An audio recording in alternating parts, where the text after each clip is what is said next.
What's up, guys? Today I felt like making a video I've been wanting to make for quite some time, but just never really got around to it, so figured that since I had some time to kill today, why not do it? This is all of my American masks at this moment. This is not my entire collection, this is just all of my American masks that I actively have and didn't forget about.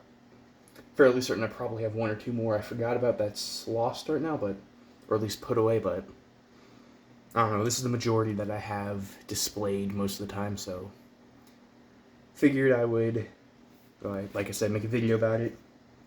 So this whole lot here I have been slowly collecting for the past, I want to say, 3+ years, but I've been researching into them for, I want to say, 5+.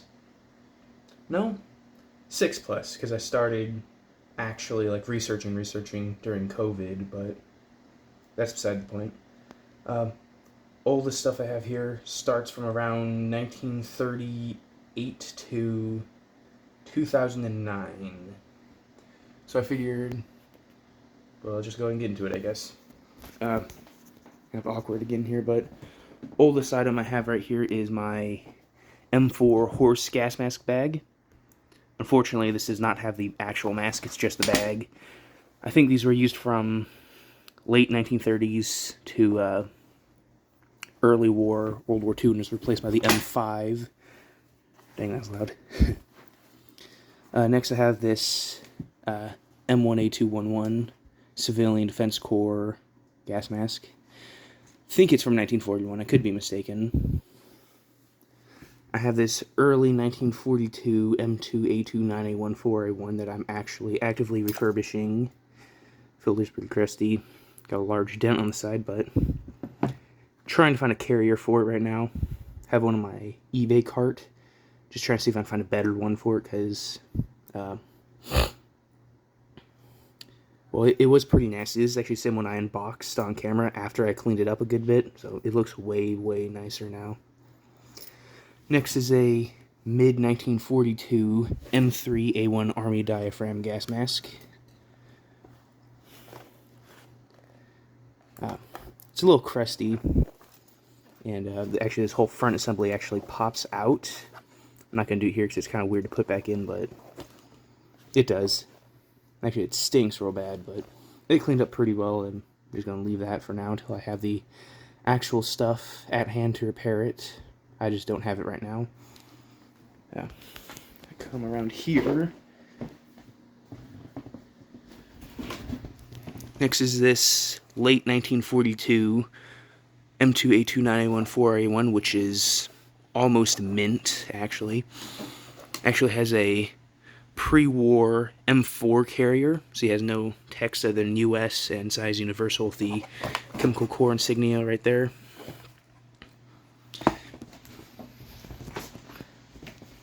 Sorry, it's just awkward to navigate around. Next is a 1944 US Navy, I think Mark III diaphragm gas mask. Actually, this one's pretty neat. It was supposedly found in a barn of a World War II Navy vet a few years ago. I guess the grandson, whoever who found it, decided to sell it on eBay, unfortunately. Honestly, I personally believe if you find stuff like that was like your grandfather's, you should keep it, but whatever floats your boat, I guess. The carrier I matched with it, but because it didn't have one, but it does have the original filter and hose pieces that fell off in there. 1943 M3 10A16 that I also cleaned up. In fact, I have the filter, I just forgot to get it out. I just got this one, and this is a 1944 M3 10A16. Have not cleaned it up yet. Someone actually gifted me a free cover for it that should be coming soon for the M8 outlet valve. Unfortunately, this mask is actually cold set, so it's pretty dang stiff and won't open.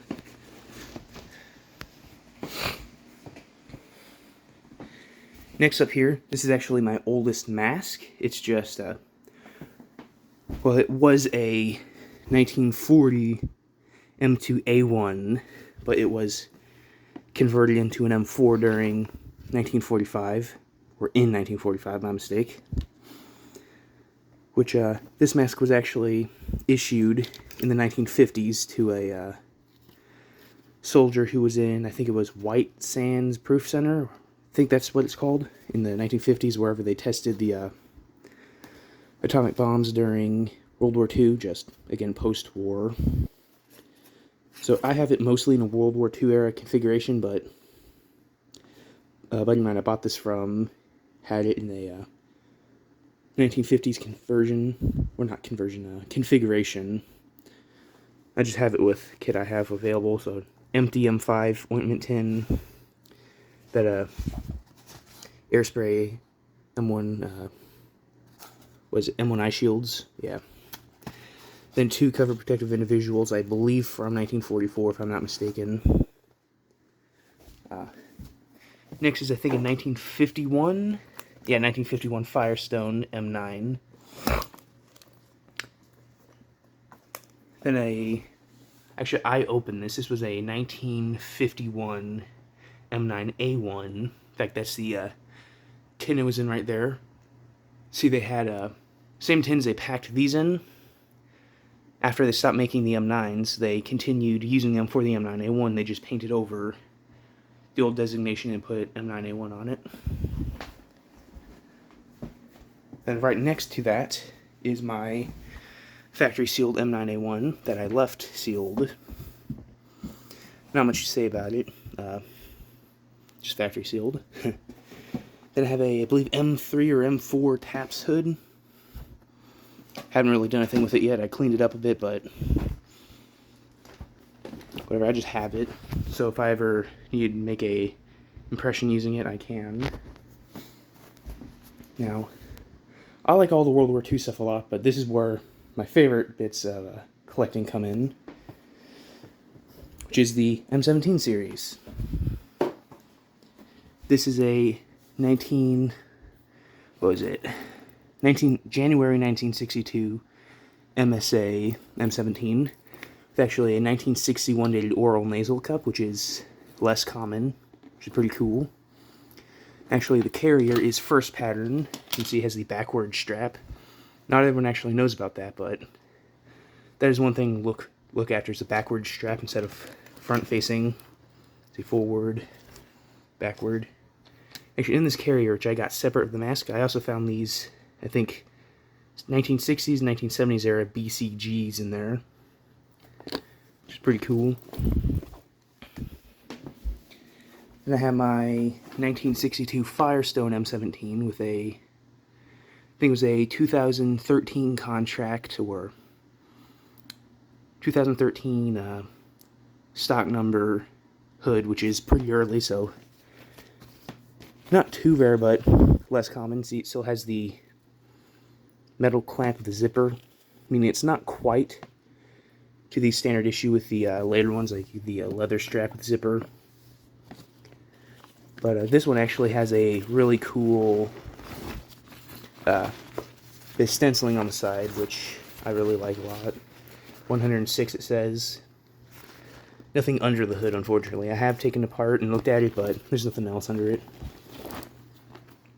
Next to that is actually my first M17. This is a 1963 General Tire M17. It's a pretty nice one, actually.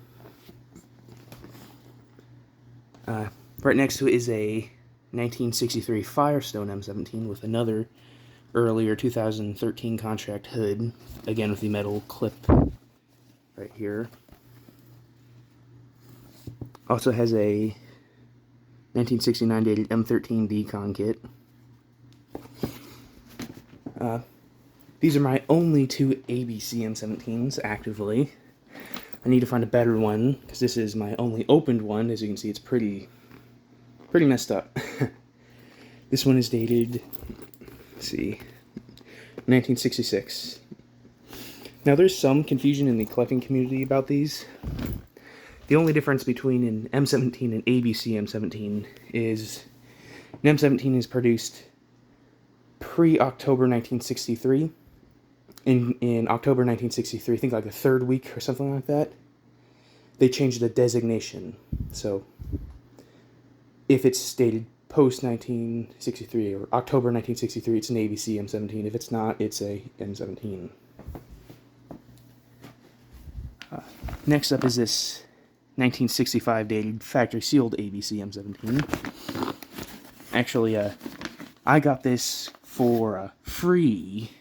I gave my buddy I think it was 1971 dated grouping of an OG-107 utility shirt and M65 fuel jacket with Army Recruiter patches and all that. It's pretty loaded, and I got this in exchange. I think they were size smalls or medium, so nothing too terribly rare. But see, the carrier's also mismatched. It's a later M15. It says chemical biological instead of mass protective field. Also reissued, which is pretty neat. Now over here, we have my early M17A1 dated 1969. It's actually September 1969 right there. It has the early drinking tube. What's it called? Lever.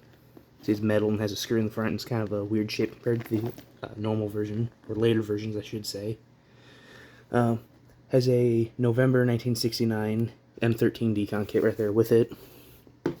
Also like a dead stock carrier, with only issue being it's missing a lift-the-dot, but I'm going to be replacing that hopefully soon. So it's not really related exactly, but I did just get this in the mail. It doesn't go to exact mask yet, but I am planning on doing a kit with it. It's a M17A1 microphone attachment, so it attaches to the front voice emitter bit, and you can plug into a microphone, and it can, not a microphone, it connects to your headset, and it is the microphone for your headset for when you're wearing one of these. So that's just a really cool piece of kit I'm planning on doing something with pretty soon. This is a 1969 dated experimental XM28E4 gas mask. It's actually fairly rare and quite a lovely piece in my collection. See, it still has the plastic insert in there, except it's cracked, which is pretty typical. Missing both inlet discs, unfortunately, but that's pretty common. Lens is actually cracked, and unfortunately it does not seal very well.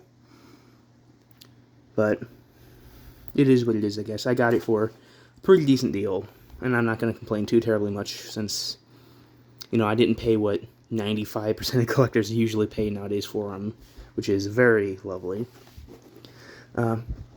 Next is this 1969 dated General Tire M25A1 tanker gas mask. Actually, I just cleaned this up. This was featured in my last video I made, where I unboxed the M2A2 over there. So you can also see how well this cleaned up if you watched that video or have been checking out my Instagram. Next is this, what was it? 1981 dated M17A1 with this is actually Pine Bluff Arsenal refurb. I think it was refurbed in 1983, I think.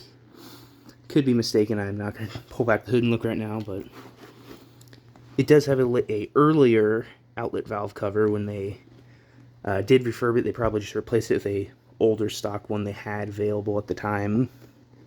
You can also see it has the later, more common drinking tube lever. See a direct comparison from that to that. Just slightly, a little bit different. This plastic doesn't have a thread in the front, it's a bit smaller. This is also the standard issue M6A2 chemical biological protective hood. Have a very early and pretty rare, I think it was M58A1, or not A1, M58. Let's see, where's the designation? So I'm blanking.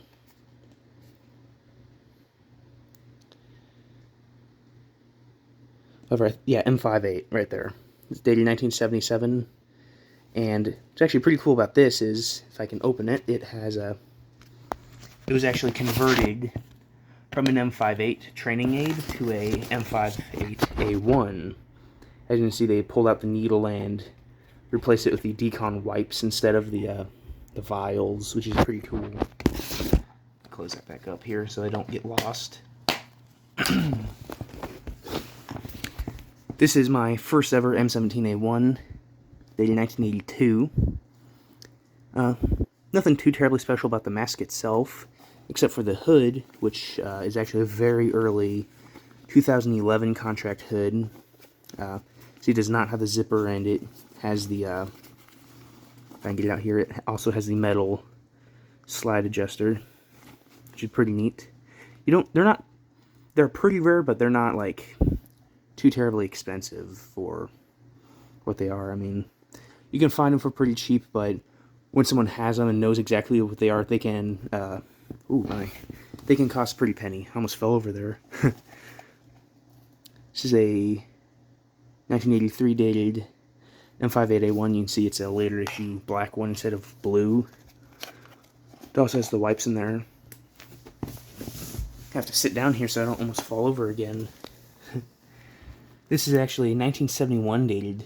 Sorry about that, it stopped recording for some reason. This is my 1971 dated M17A1. Reason I have it up here instead of back there with the other older stuff is because it was, I believe it was used during Desert Storm or around that time. It has a later M15A1 carrier marked for an M17A2, and it has some very, very rare PB pills dated 1990. Which, if you don't know, these, like I said, are extremely rare. You do not see these around at all. Also has a first pattern M258 decon kit with the original vials in there. Just gotta be careful because it has a crack where the needle goes, so I don't want to open it right now because I don't want to accidentally break the lid, because opening it puts tension on that crack and I don't want to break it. This is my 1984 M17A2. Pretty good condition. I cleaned it up, like almost all of these. And I actually got a factory sealed M6A2 hood I cleaned up and put with it. Nothing too terribly special about it. I pretty much pieced together that entire kit. Jumping back here, this is actually my latest edition. Actually, I just made a post about this yesterday. This actually is a 1986 stated M17A2 that was refurbished and repackaged in July of 1994 by Pine Bluff Arsenal, which is really freaking cool. Has the original face former, like pretty much perfect condition, later carrier with the nylon straps. It's the whole shebang. Pretty much all I need if I want to do a kit impression with this is a M258A1, which actually surprisingly I do not have yet. For those who don't know, that's just the non-training version of this, where it's green and has the actual decon wipes instead of a training wipe inside. Next is this, was it dated 1987 Air Force and Navy MCU-28P. I believe it was used for training, given by all the spray paint and markings on the carrier. Next is this, I think 1991 dated MCU-2AP, used by the Air Force and Navy. Oh, 1992, my mistake. Mismatch carrier, it came from my buddy Sam. What year is this? 1995 dated M40A1 with the second pattern universal skin and clicked off hood. I am unfortunately missing an M40 with the original first pattern hood with the sewn in, with the first pattern second skin with a sewn in first pattern hood. And this is my final American mask for now, which is my, I think, 1998 dated M40A1 with third pattern universal second skin. That actually, this was missing like everything. I had to get a new head harness for it, new filter, new outlet valve and new outlet valve cover, plus outserts, and even, don't remember if I said it already, but even outlet valve itself, and a carrier and all the kit. It was a pretty fun project. Actually, pretty surprised it does actually seal after I replace the outlet valve, which is pretty cool, so,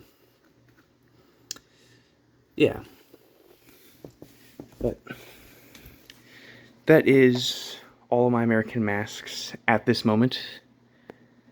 As of early 2026, sometime soon I'll probably make a video just like this about my foreign masks. If you have any questions about them, feel free to comment and I'll try to get back to you as soon as I can about them.